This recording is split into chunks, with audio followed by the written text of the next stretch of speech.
Miren que nadie los engañe por medio de filosofías y huecas sutilezas, según las tradiciones de los hombres, sino santificad a Dios el Señor en vuestros corazones y estad siempre preparados para presentar defensa con mansedumbre y ser así entendidos de los tiempos. Aquí comienza Entendiendo los Tiempos. Con ustedes, su anfitrión, Eduardo Saladín. El pensamiento del hombre moderno es el tema de nuestro programa de hoy. Si usted nos sintoniza por primera vez, este programa es parte de una serie titulada ¿Por qué pensamos cómo pensamos?, donde hemos estado analizando cómo las diferentes corrientes de pensamiento a través de los siglos han permeado o formado nuestra manera de pensar en la actualidad. Y nuevamente tenemos con nosotros a Luis Sena, quien nos ha acompañado en casi todos los programas, a excepción del programa anterior que estuvo de viaje. Luis, bienvenido. Gracias. Y tenemos a José Antonio Flaquer también con nosotros. Gracias, un placer estar aquí con ustedes. Tenemos dos figuras que dominan bastante el tema. Salvador, ¿qué tú crees? Mira. Yo creo que nuestros televidentes van a poder tener una comprensión muy buena acerca del pensamiento del hombre moderno por el aporte que ellos nos van a hacer. Pero fíjate, ambos son teólogos, filósofos e historiadores. Eso es entre otras cosas. Entre otras cosas, porque Luis es arquitecto, Tony es economista. Bájale algo al mío, por lo menos al mío. Luis, en el programa que tratamos del pensamiento de la Reforma, tú habías dicho algo acerca de la sumisión y un televidente nos hizo la siguiente pregunta. No me quedó claro si debemos someternos a las autoridades, como dice Romanos 13, o podemos actuar frente al injusto con libertad de conciencia y actuar para buscar la obediencia a Dios. Es bueno que tú amplíes ese tema, porque quizás algunas personas no captaron la idea de lo que tú querías transmitir en ese programa. Sí, es explícita la Escritura, someteo a toda autoridad. O sea, la Escritura es explícita en ese particular y la interpretación o el significado que dábamos a ese texto es que hay que verlo a la luz del desempeño de los apóstoles Pedro y Juan frente al Sanedrín para poner en perspectiva entonces el principio de que toda autoridad tiene, su origen es autoridad delegada, no autoridad absoluta o propia. O sea que toda autoridad legítima, aún su legitimidad es delegada por parte de Dios. Eso quiere decir que el único que tiene autoridad inmutable y absoluta es Dios. Toda autoridad humana legítima tiene límites puestos por Dios y esos límites es lo que justifica la delegación de esa autoridad. Entonces, el punto es, en una creación caída, ¿qué remedio o qué paliativo ha puesto Dios frente a la administración de autoridad delegada que Él le da a los humanos? Ese principio de control o de balance es la libertad responsable, la libertad de conciencia. Es decir, nosotros debemos someternos a las autoridades y a la vez observar si las autoridades están cumpliendo el propósito para el cual Dios le delegó esa característica. ¿Qué puede suceder? Que una autoridad sí lo esté cumpliendo y en ese caso su autoridad es legítima, o que no lo esté cumpliendo y en ese caso su autoridad es ilegítima.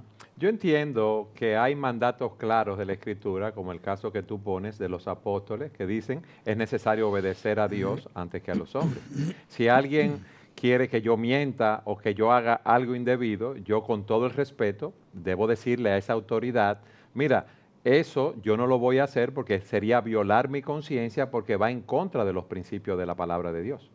Así es. Y de los principios de la palabra de Dios, ¿cómo los entiendo en mi conciencia? No como otro humano lo entienda.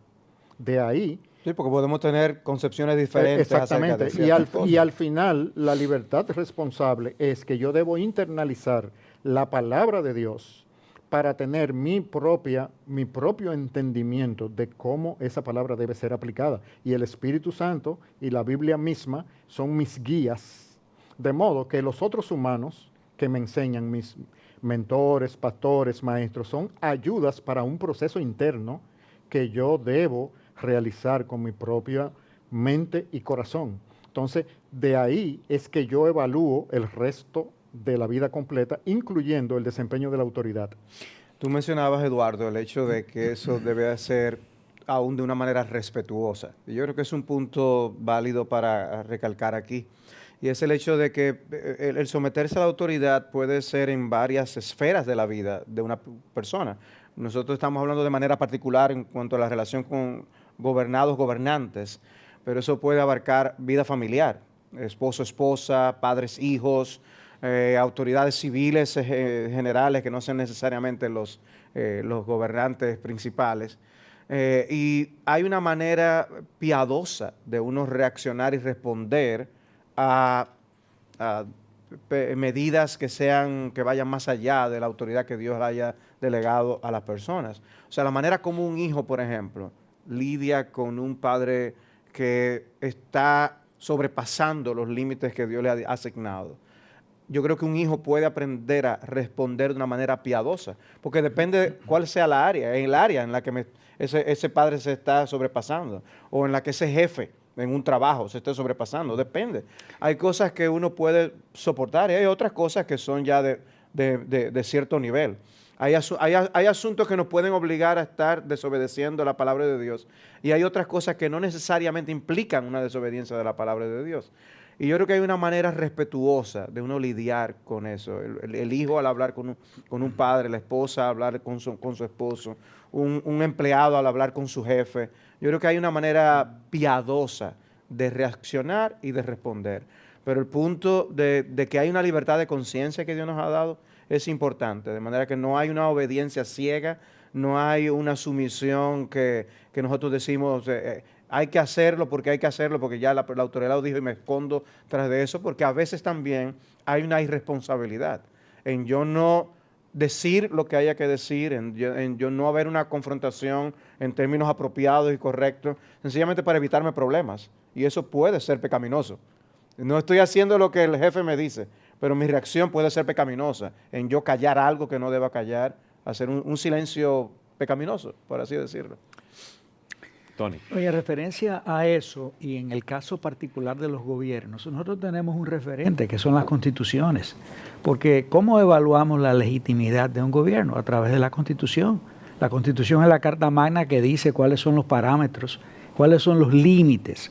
Y eso es uno de los aportes que hizo la Reforma Protestante. De hecho, uno de los primeros gobiernos constitucionales lo tuvimos en Ginebra, con Calvino.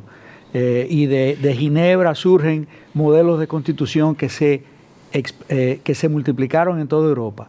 Lo que nosotros sí tenemos que hacer, porque muchas veces vemos que un gobierno puede hacer algo que entendemos que no está dentro de la legitimidad y entonces la manera de responder tampoco es la adecuada, porque lo debemos hacer con el debido respeto y dentro de los protocolos que la misma ley establece. O sea, los canales a través de los cuales podemos protestar legítimamente. Legítimamente, porque están las cortes, están los jueces, y muchos dirán, ¿verdad? Y sobre todo en América Latina, bueno, pero las cartas están todas corrompidas y todas cosas, pero nosotros como creyentes debemos promover el debido proceso de ley y hacer también las protestas de una manera organizada, porque es muy frecuente que se da que tenemos dos extremos, o todo el mundo calla, nadie dice nada, o nos vamos a la anarquía, y entonces hacemos las protestas de una manera indebida. Violenta. Y la Biblia nos manda que nosotros debemos respetar a las autoridades, eso es un mandato de Dios también. Y yo creo que el evaluar la legitimidad de un gobierno, nosotros no podemos hacerlo desde un punto de vista teocrático solamente, ¿entiendes? Porque no tenemos una teocracia. Yo creo que aunque los principios están en la palabra de Dios sobre lo que es un gobernante justo, cómo debe administrar la justicia, ahí está la constitución del país. Ese es el check que nosotros tenemos que hacerle a un gobierno o a un presidente. Yo creo que debe haber sabiduría a la hora de responder y reaccionar, no actuar locamente, ni por un impulso ciego. debe haber sabiduría, pero también tiene que haber un sentido de responsabilidad para aceptar las consecuencias de yo no necesariamente hacer lo que me están pidiendo si va en contra de mi conciencia. Yo debo saber que puedo sufrir las consecuencias de eso y estar dispuesto. Amén. Luis, nosotros hemos visto en los diferentes programas cómo el hombre ha puesto a Dios a un lado y su revelación. Vimos también cómo el humanismo dio preeminencia a la razón, a los análisis y estudios científicos queriendo dejar a Dios a un lado. Ese pensamiento del hombre moderno, ¿qué lo caracteriza? ¿Cómo tú lo definirías? Bueno, exactamente eso que tú acabas de describir, porque tú has descrito en breves palabras la inclinación del movimiento de la Ilustración, y estamos hablando de mitad del siglo XVIII y sobre todo siglo XIX. Entonces, el hombre moderno, si nos enfocamos en lo de moderno principalmente en el siglo XX, ese pensamiento no es más que la madurez, vamos a decirlo así, y los frutos de las ideas de la Ilustración demostrando sus consecuencias.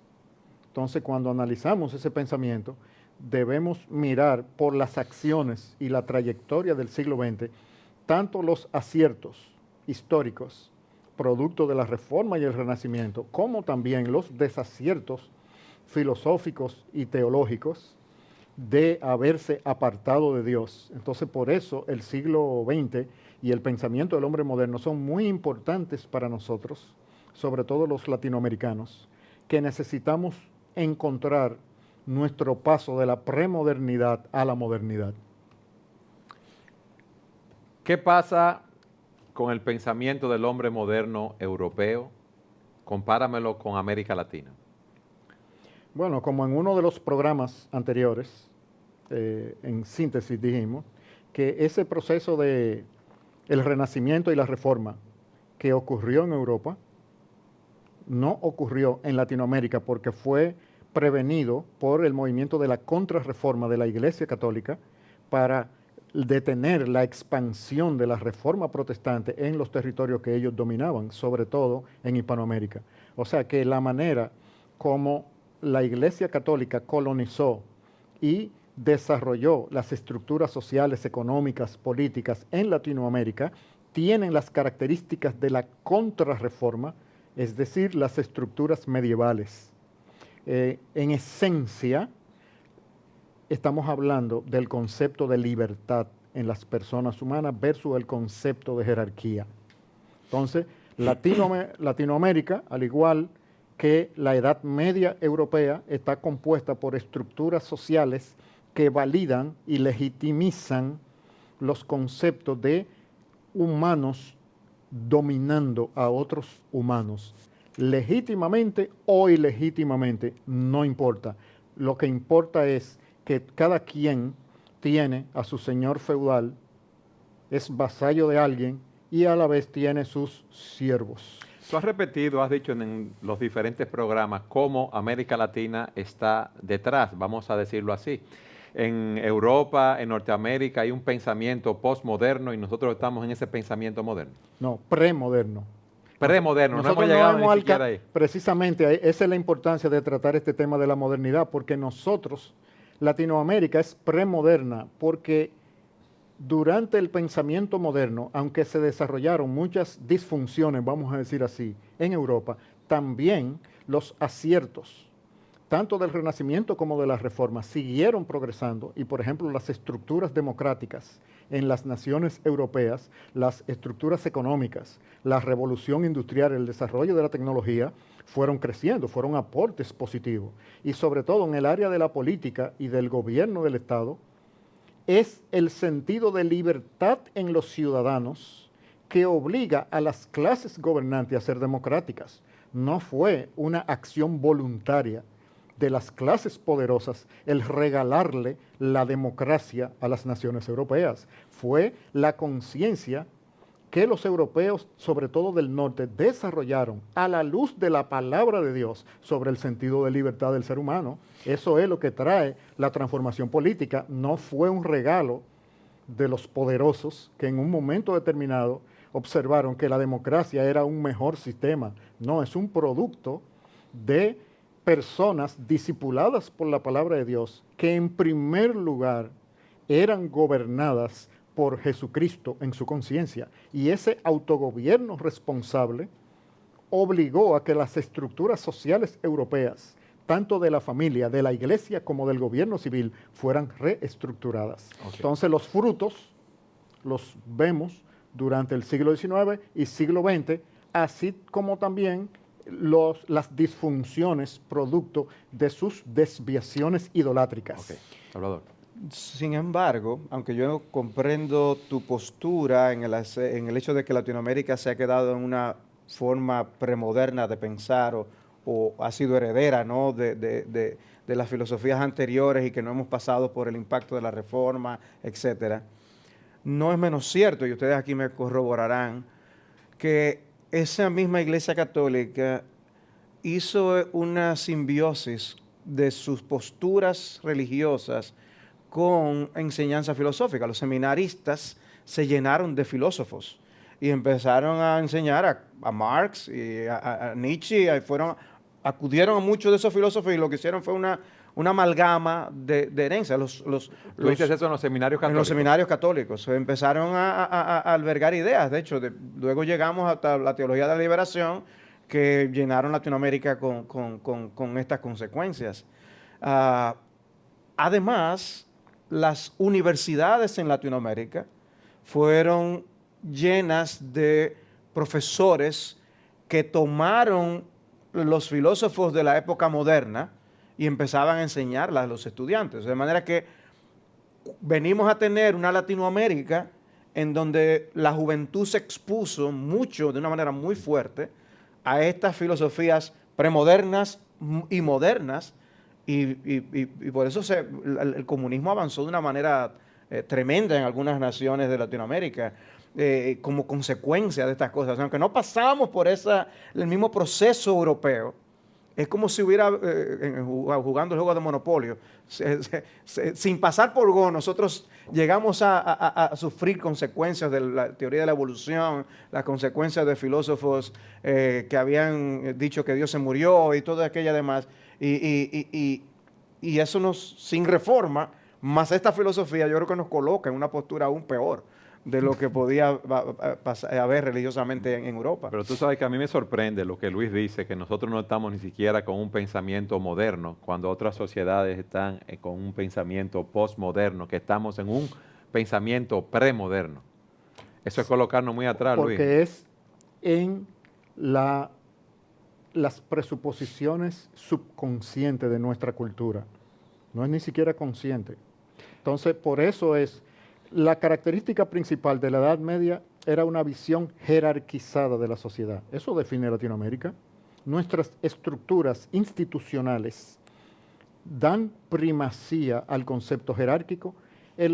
La creatividad del individuo que se encuentra abajo del subalterno, esa conciencia de que yo puedo hacer un aporte creativo independientemente de quién es mi jefe o mi supervisor, no existe en Latinoamérica. El emprendurismo, la persona que trabaja y ve sus capacidades con un potencial de desarrollar nuevos negocios, no es una iniciativa espontánea en nuestras culturas. Está siendo exaltado en estos tiempos porque el mundo europeo y norteamericano se han dado cuenta y han hecho las proyecciones de que pronto el sistema económico del mundo no iba a tener trabajo para los jóvenes. Todo ese movimiento de emprendurismo es un movimiento ideológico, filosófico, económico para prevenir una gran catástrofe, de que en 20 o 25 años toda esa masa de jóvenes aún hayan estudiado los sistemas económicos mundiales como están planteados hasta ahora,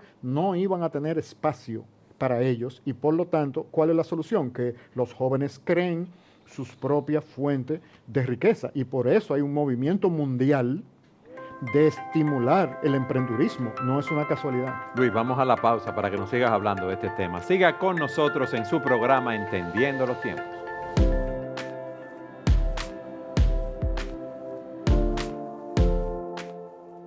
Luis, en el segmento anterior nos decías que en América Latina tenemos un pensamiento premoderno y estabas analizando la influencia que hemos tenido en ese sentido, pero a mí me gustaría que tú nos hablaras del pensamiento del hombre moderno y cuáles fueron los filósofos, las corrientes de pensamientos que lo influenciaron en su época, por ejemplo en Europa. Sí, tal vez de los más destacados y que más influencia tuvieron fueron Darwin, la tuvo Kierkegaard, Nietzsche, todos ellos representan el refuerzo.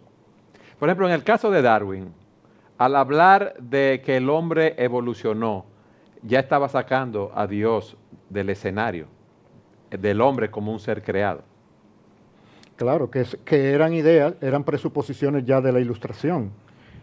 Lo que Darwin hizo fue interpretar ciertos experimentos y experiencias, planteando una teoría que le diera consistencia al pensamiento anticristiano de la Ilustración, porque todavía no se había redondeado intelectualmente una postura tan fuerte en contra de Dios y el cristianismo. O sea, él explicaba la existencia del hombre sin tomar en cuenta a Dios. Desde la biología, o sea, está dando un salto intelectual que es como preparando un cuento. Ya había una posición filosófica contraria a Dios. Lo que Darwin utiliza, las presuposiciones de la Ilustración y del racionalismo humanista para, desde la biología, plantear un cosmos, un universo que se crea a sí mismo, una explicación sin Dios.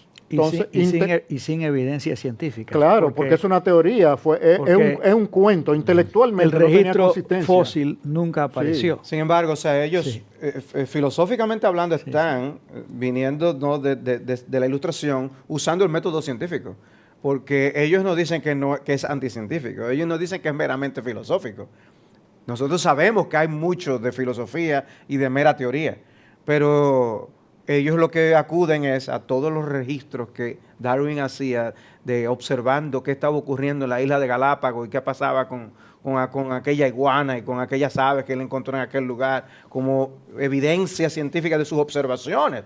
Y obviamente él tuvo que hacer saltos cuánticos de aquí a allá para poder justificar la teoría que él y a la yo que creo él iba a que era una llegar. teoría esperada y que caló bien también porque en cierta medida a las élites del mundo le convenía que esa teoría progresara. Eso derivó en el darwinismo social también. Correcto. O sea, el hecho de que el mundo es de los más fuertes. Eso era una razón muy poderosa para que en nombre de esa razón darwinista los países colonizaran otros países, porque en el fondo prevalecía la ley del más fuerte y del más capacitado. Eso es una aplicación sociológica de lo que era la teoría anticientífica o pseudocientífica más bien. O sea, que es una herencia latinoamericana que sobrevive el más fuerte aquí ahora. No. Eso es ley de la naturaleza caída, la ley de la selva. Lo que se estaba proyectando y legitimando como una base intelectual, supuestamente desde una plataforma científica, pero no era científica nada, porque en ciencia una teoría es una teoría, no es una ley. No es la ley de Darwin, es la teoría de Darwin, y ya esa palabra presupone que eso no ha sido demostrado. Entonces, ¿por qué se le da carácter como si fuera una ley? Porque precisamente no es más que el estandarte de una posición filosófica que ya se había estado desarrollando fuertemente desde más de un siglo antes de Darwin. Y en el caso de Marx, ¿cómo nos influencia en el pensamiento del hombre moderno? Bueno, Marx refuerza, y debemos entender que Marx tiene como marco de referencia una Europa cristiana con una cosmovisión cristiana. Entonces Marx lo que da es una explicación materialista. Él le da una perspectiva materialista a las ideas del cristianismo, proponiendo un cielo en la tierra formado por una sociedad sin lucha de clases, desarrollando básicamente un tipo de religión que tiene un cielo, tiene su culto, tiene al proletariado como el discipulado básico, tiene la revolución, en vez de ser la conversión en el cristianismo, es la revolución. Es decir, todos los elementos del cristianismo llevados a una explicación materialista de la historia con el fin de llevar a la proyección a nivel nacional, social y económica, un sistema sin Dios, pero con la forma ideal, utópica, siguiendo los parámetros del cristianismo, básicamente planteando un cielo y planteando un camino hacia ese cielo. Anteriormente había un énfasis en ir a las fuentes, ¿no? Y tratar de encontrar información en los escritos del pasado, pero ahora empezamos a ver cómo se descansa tanto en esas nuevas ideas que estos proponentes están planteando y están prácticamente diciendo nosotros no tenemos que darle tanta importancia al hombre. Recuerden que parte del asunto en el periodo de la Iluminación es que se resaltaba al hombre. O sea, había un humanismo, ¿no? que todavía estaba allí dándole importancia a la razón humana, etcétera. Pero yo lo que veo ahora es que el hombre empieza a perder valor.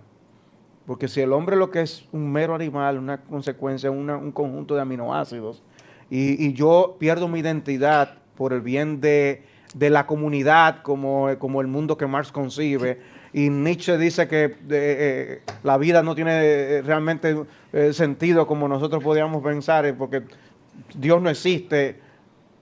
Yo veo que el hombre pierde valor. O sea, venimos de un movimiento donde al menos había un humanismo, pero es como si el hombre se hubiera deshumanizado. Pero ese que el humanismo, la consecuencia última del humanismo es eso. El hombre pierde valor porque en la medida en que el hombre corta lo más importante que tiene, que él es el portador de la imagen de Dios. Pero si tú cortas con los absolutos de la Biblia y el hecho de que Dios te creó, y cortas con la fuente de revelación, que es la verdadera correspondencia con la realidad que nos da la palabra de Dios, esas son las consecuencias que el hombre cosecha. Porque en el fondo, realmente, este movimiento humanista no es algo nuevo, no es algo moderno. Desde Heráclito se decía, el hombre es la medida de todas las cosas. O sea, el hombre es el ser, vamos a entronizarlo. ¿Entiendes? Hasta el diablo es humanista en ese sentido. Exactamente. Entonces, en el Renacimiento, como una respuesta, ¿verdad?, a todas esas distorsiones de la Edad Media, esas distorsiones teológicas, el hombre está buscando una liberación, pero de la manera incorrecta, porque el hombre lo que trata es ahora de entronizar al hombre y de dejar a Dios de lado. Toda esta debacle en la humanidad ha venido como resultado de que el hombre cortó su relación con los absolutos, su relación con la revelación dada por Dios, porque en definitiva realmente no es que todo lo que hizo la Ilustración está malo. No, la Ilustración hizo aportes importantes a la epistemología, es decir, al estudio del conocimiento. Sí. ¿Cuál fue? Bueno, el hombre, por medio de la razón, puede llegar al conocimiento del mundo que le rodea. ¿Eso es correcto o es incorrecto? Es correcto totalmente. El problema es que nosotros, mediante la razón sola, porque así no fue que empezó el movimiento de la Ilustración, el mismo Descartes era un hombre que creía en Dios. Luego viene ya la segunda etapa de la Ilustración, o más bien la Ilustración en sí, que ya quiere romper con Dios, y finalmente a los filósofos más modernos que logran esa ruptura. ¿Qué pasó en ese sentido con los filósofos más modernos y pero Dios? En el fondo, que quería aportarte esta parte, nosotros hicimos una ruptura allí, porque hay tres preguntas que el hombre nunca se podrá responder sin la revelación de Dios. ¿Quién soy? ¿De dónde vengo? ¿Y a dónde voy? Esas tres preguntas solamente pueden ser respondidas a través de la revelación bíblica. Nosotros no podemos conocer quiénes somos si no conocemos al Dios que nos hizo y al Dios que nos revela quiénes somos. Por eso, el gran fracaso del hombre, nosotros lo vemos en la filosofía que están pasando ahora mismo. ¿Cuál es la gran tragedia ahora mismo en la antropología bíblica? El hombre se ha desvalorizado, como tú decías.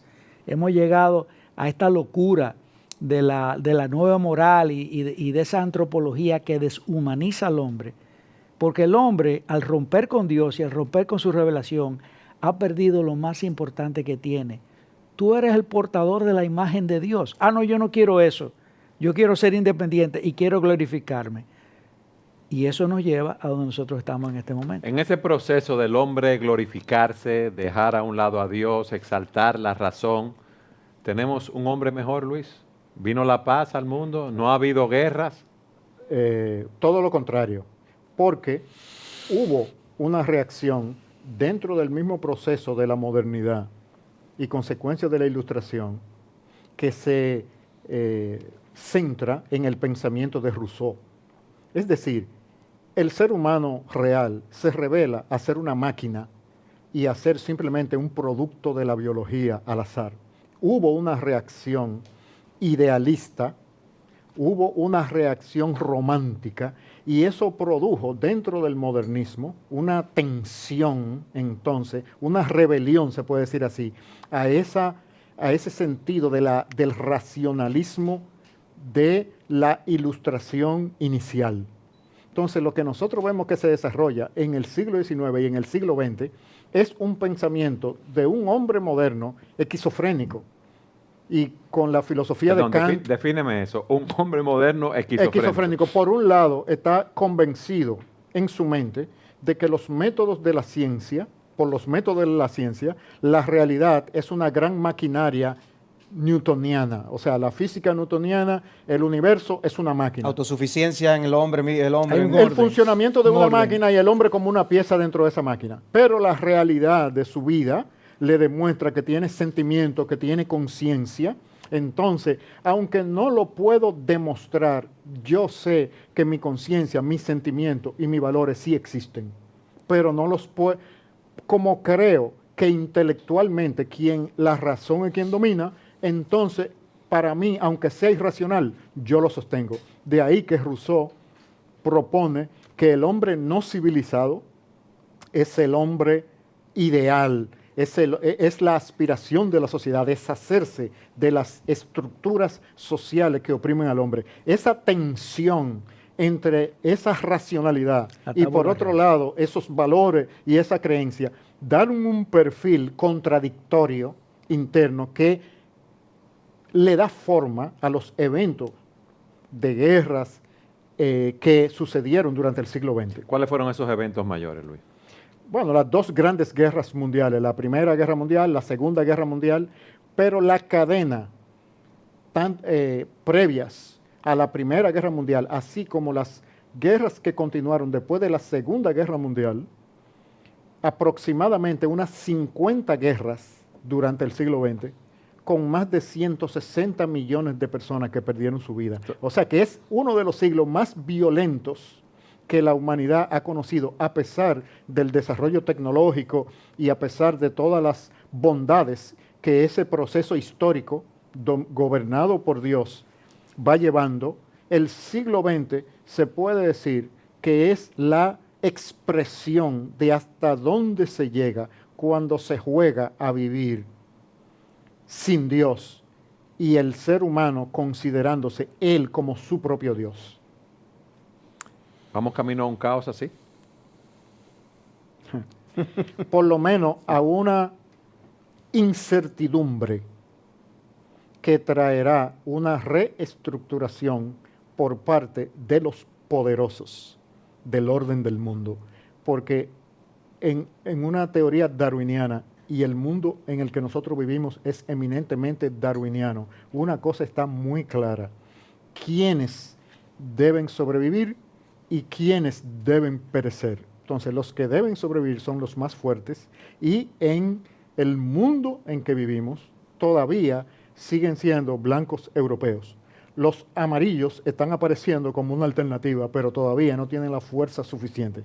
Quiere decir que el poder económico del mundo, que son quienes controlan los hilos de la clase política del mundo, tienen muy claro que el mundo debe ser reestructurado para asegurar estabilidad ecológica y niveles materialistas de vida como lo que ellos han alcanzado. Entonces, en ese sentido, África, Latinoamérica, Asia, pertenecemos a las naciones que dentro de un esquema darwiniano somos los más débiles. Y como se han perdido las referencias de ese desarrollo del siglo XX, en el siglo XXI estamos observando reestructuraciones que apuntan más bien a concentración de poderes, primero en bloques, y luego esos bloques poniéndose de acuerdo, pero siempre gobernado no de una manera democrática en el mundo, sino por élites. O sea, el dominio de una élite. O sea que nosotros estamos siendo dirigidos. Siempre lo hemos sido. Ahora lo que están cambiando es la ropa de quienes nos están dirigiendo. Porque precisamente los europeos se lanzaron a la colonización, a la conquista y colonización de naciones simplemente sobre la base de la fuerza. ¿Cuál era el derecho legítimo de los europeos de apoderarse del África? Bueno, había una excusa religiosa, que ellos iban a llevar el evangelio y esas cosas. De parte de la iglesia y los misioneros, pero no del poder político. Era simplemente la fuerza. ¿Por qué? Porque necesitaban los recursos. Es decir, África tenía la debilidad, pero tenía los recursos. Vamos a quitárselo. Latinoamérica. ¿Por qué los españoles vienen a Latinoamérica y se apoderan de las naciones hispanoamericanas sobre la base de la fuerza? Eso es darwinismo puro antes de que el darwinismo. ¿Por qué? Porque esa es la ley de la creación caída. Claro, porque es la creación caída. En la creación caída, el ser humano poderoso siempre ha tratado de sacar ventaja del más débil. Darwin lo que hizo fue darle una narrativa con pintura de la biología a una realidad que la Biblia explica como característica de la creación caída. Entonces, ese es el orden del mundo: creación, caída y redención. De modo que si nosotros vamos a interpretar nuestra realidad, tenemos que tener en cuenta las características de la caída para poder aplicar bien las enseñanzas bíblicas de la redención. Tú has dicho que la cosecha de ese modernismo, un fruto ha sido la guerra, el caos. ¿Qué más? Por ejemplo, las transformaciones culturales que se dan, sobre todo en Estados Unidos, pero también en Europa, en los años 60 del siglo XX, con todo el movimiento hippie y toda esa liberación. Los años 50 son los años de la aparente felicidad económica y de vida en los Estados Unidos como grandes ganadores de la Segunda Guerra Mundial. Ahí es que se presentan las familias unidas, trabajando el hombre, llegando a su casa. Los que se rebelan son los hijos de esas familias. Quiere decir que esos padres y esas madres estaban tan embelesados en su materialismo, en el bienestar que estaban experimentando. Material, en después que de la Segunda Guerra descuidaron Mundial. a sus hijos y sus hijos reaccionan en contra de ellos, básicamente, porque los hijos no eran políticos y filósofos. El movimiento hippie es simplemente una reacción de una hiperlibertad, de un liberalismo frente a estructuras familiares y culturales que tuvieron cierta característica durante los años 50.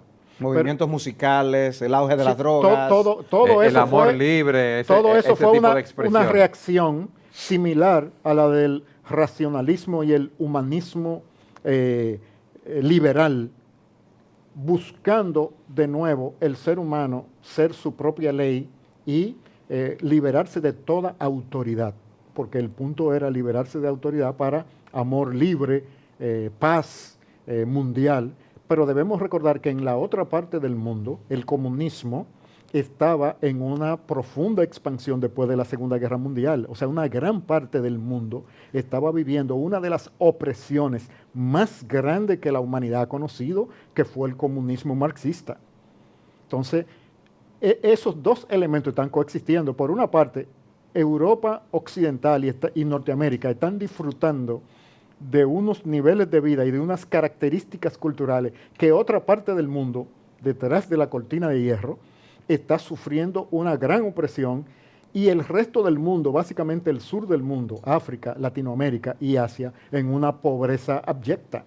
Entonces, no es solamente vamos a decir así, la trayectoria del siglo XX, no la define nada más lo que está pasando en Europa Occidental, sino ese conjunto. Hay un aspecto que sería interesante que lo discutieras también, y es el hecho de que ese movimiento de cambio que vino, la famosa era de la bisagra de los años 60, donde hay un cambio importante en la historia de la humanidad. Entonces esas familias que estaban saciadas, que tenían progreso, que tenían bienestar, esos hijos que lo tenían todo, que podían decir materialmente, hemos llegado a la felicidad, aquí lo tenemos todo. Sin embargo, hay un gran desencanto en esa juventud. Y es una demostración de que el hombre sin Dios no tiene felicidad. No importa el progreso económico que haya en una nación, el progreso económico que haya en un país. Viene un desencanto que es la falta de Dios. Porque en el fondo, realmente, esa sociedad le proveyó a ella de todo, pero era una sociedad que a la misma vez se estaba alejando cada vez más de Dios. Pero esa es la nación con más iglesia y más cristianos. ¿Cómo es posible? Es posible, realmente estamos hablando de quienes hicieron esa revolución cultural, no fueron los pobres de Estados Unidos realmente, fue la élite en Estados Unidos. Fue esa élite que fue a las universidades como Berkeley y se expusieron a profesores como Marcuse, por ejemplo, donde transforma ya mediante todos esos libros que él escribió, ¿verdad? El hombre en una búsqueda de felicidad donde no tenía que buscarla. Ese es el que escribe, Marcuse, ese filósofo que viene de la escuela del Círculo de Viena, que estaba junto a todos esos filósofos allí, como Wilhelm Reich, y que plantea que la verdadera liberación del hombre viene a través de una total liberación sexual. Ahí comienza, ¿verdad?, la revolución sexual de los 60 y una aspiración de toda esa juventud a un estado de felicidad que ellos dijeron, no lo vamos a encontrar en la economía, no lo vamos a encontrar en lo que nuestros padres nos dieron, la verdadera felicidad nosotros vamos a encontrar en la liberación sexual. Y ahí es donde viene realmente el gran cambio, ¿verdad?, en toda la ética moral en Estados Unidos, de toda esa juventud que luego afecta el mundo entero. Pero realmente. Recuerda que todavía el cristianismo evangélico protestante tenía primacía cultural en los Estados Unidos.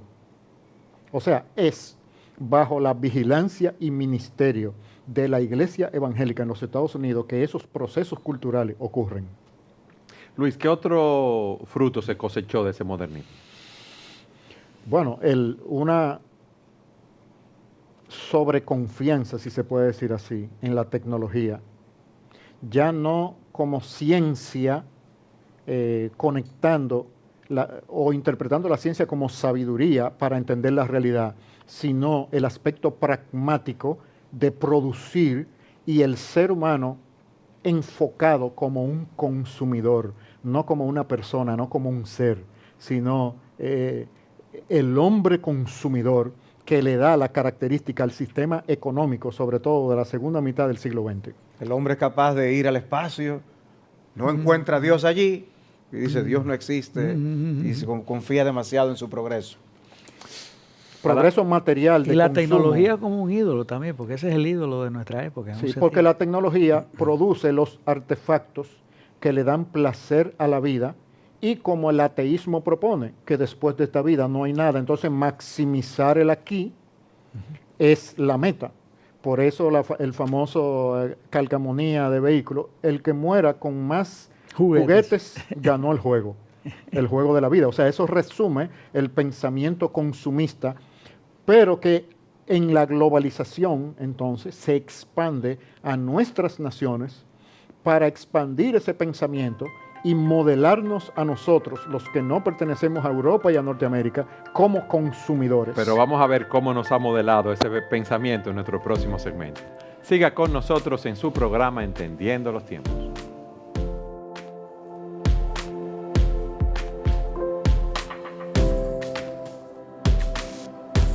Luis, todas esas corrientes de pensamiento influenciaron Europa y Estados Unidos, pero eran naciones cristianas donde se predicaba el evangelio. En Estados Unidos hubo ese movimiento liberal de amor libre, de ese desarrollo de la tecnología, del hombre buscando su propio placer. ¿Y qué pasaba con las iglesias? ¿Era que no se estaba predicando el evangelio? Se estaba predicando una versión del evangelio deformada del evangelio bíblico. Y deformada porque estaba en respuesta a un ataque muy grande que la modernidad le hizo al cristianismo, que fue el movimiento de la alta crítica. Es decir, mediante la racionalidad, atacar directamente a la palabra de Dios, como palabra de Dios, y como inerrante, sin errores.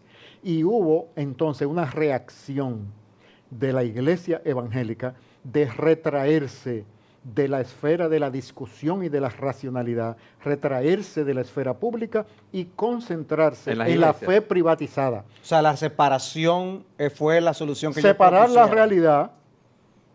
realidad de que la fe es algo subjetivo, no es algo objetivo, es privado y no público. O sea que no salieron a influenciar las universidades, las diferentes esferas donde podían influenciar, valga la redundancia, con el Evangelio. Hizo el Evangelio, la iglesia evangélica en los Estados Unidos, básicamente modelada por la imagen del avestruz, que cuando su enemigo viene, entra la cabeza en la arena porque al no verlo, piensa que se ha ido y se convierte en presa de sus enemigos. Eso fue lo que le pasó a la iglesia evangélica en Europa y en los Estados Unidos frente al ataque violento del racionalismo y del humanismo. Pero no solo en Estados Unidos, Luis, es en América entera, en América Latina entera y en Europa también. La iglesia, como resultado de eso que tú dijiste, el liberalismo teológico del siglo XIX, se siente avergonzada de la Escritura, en un sentido. O sea, no va a los centros de discusión con la verdad de la palabra de Dios a discutir,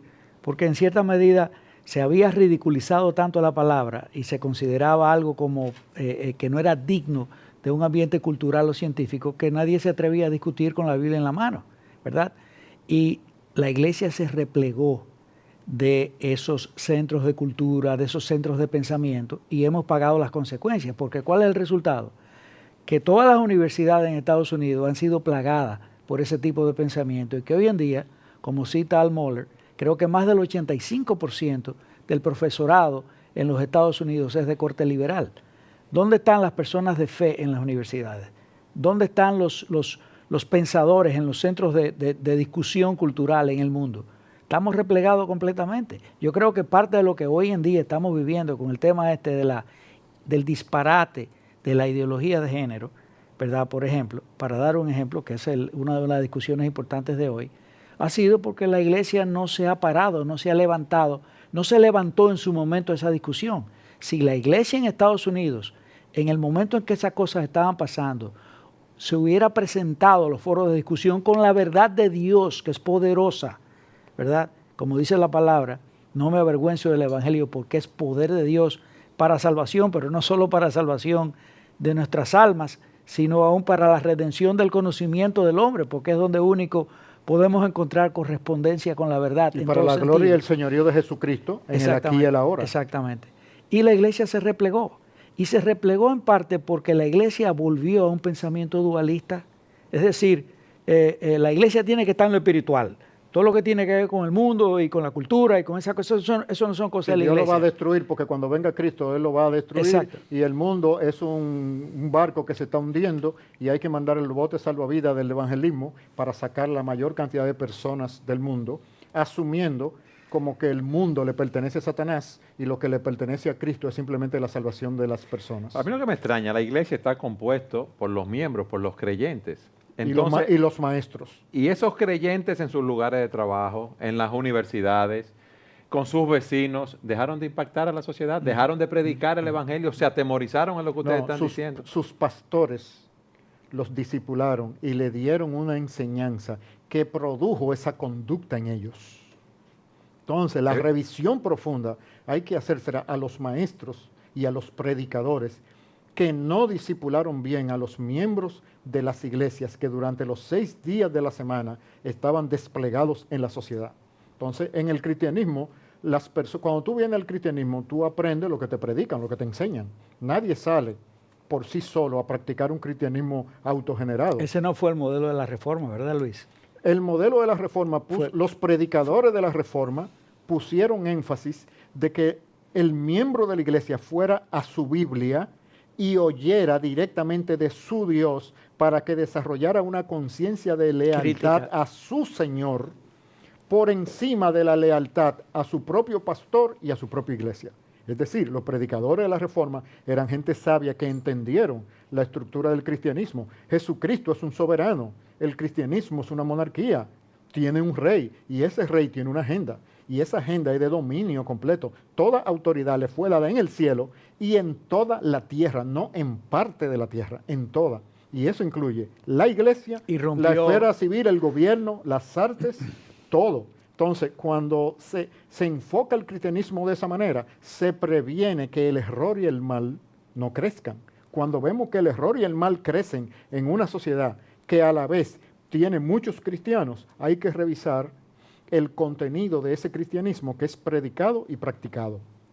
Nosotros no tenemos garantía de que la guerra es ganada, pero no tenemos garantía de que toda batalla que el cristiano va a librar va a ser ganada. Claro. Dicho, el pueblo de Dios ha perdido muchas batallas a lo largo de toda la historia.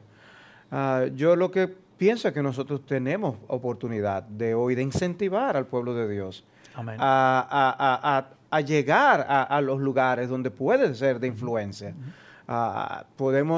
Yo creo que lidiar con la juventud es clave.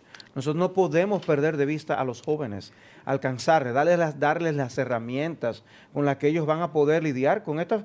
Son huecas filosofías, son enseñanzas, son una locura lo que se está planteando el día de hoy. Y Salvador, tenemos que ver que fíjate, los retos que se plantean en la historia de la iglesia fueron el arma que Dios usó para perfeccionar y mejorar lo que había. Por ejemplo, ¿dónde surge la teología cristológica más importante? Concilio de Nicea, 325 después de Cristo.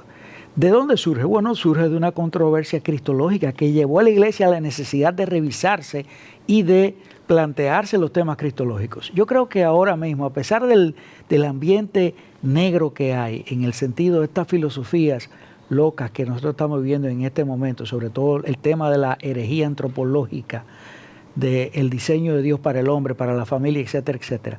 En cierta medida, aunque ha sido un embate para la iglesia, van a servir también para que la iglesia se ponga las pilas y salga a esos foros de discusión como lo está haciendo, porque la iglesia en el fondo se está levantando.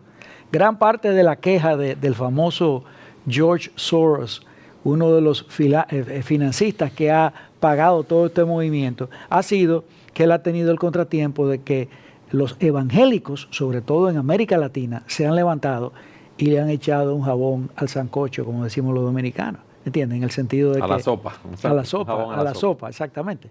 En el sentido de que los planes se han dilatado, han habido reveses porque hay una iglesia que se está levantando y está llevando la verdad de Dios. Nosotros tenemos un privilegio extraordinario. En cualquier foro de discusión, nosotros tenemos la verdad. Amén. Tenemos la verdad. Gracias. Pero hay que creerla Sí. con convicción y practicarla en el estilo de vida para que aunque la verdad sea refutada en su texto, no pueda ser refutada en la conducta de quienes la Y sustentan. que no nos avergoncemos, que es lo que decía Cristo. O sea, el que se avergüenza de mí y de mis palabras, yo me avergonzaré de él. O sea, realmente, lo vergonzoso es creer las tonterías que se están proponiendo. No solamente con la ideología de género, sino con muchas otras tonterías Hasta más, con las ideas hasta del económicas, origen del universo, ideas económicas. Son políticas. tonterías. Y O sea, las propuestas de la posmodernidad, que ustedes van a tratar eventualmente en otro programa, pero esas propuestas de posmodernidad son una perfecta locura, porque es la negación de toda la racionalidad, ¿verdad?, que había en el cristianismo y que luego fue desarrollada por la Ilustración, porque la Ilustración, a pesar de sus errores, creó un sentido de racionalidad, ¿verdad?, de que nosotros tenemos que, hay un orden en el universo. Los Porque grandes... Dios es racional, Exacto. la creación tiene una racionalidad y como el hombre ha sido creado a su imagen, puede explorar ese. pero Ese las palabras fue- han perdido su valor. Lo único que ellos lo expresan en palabras.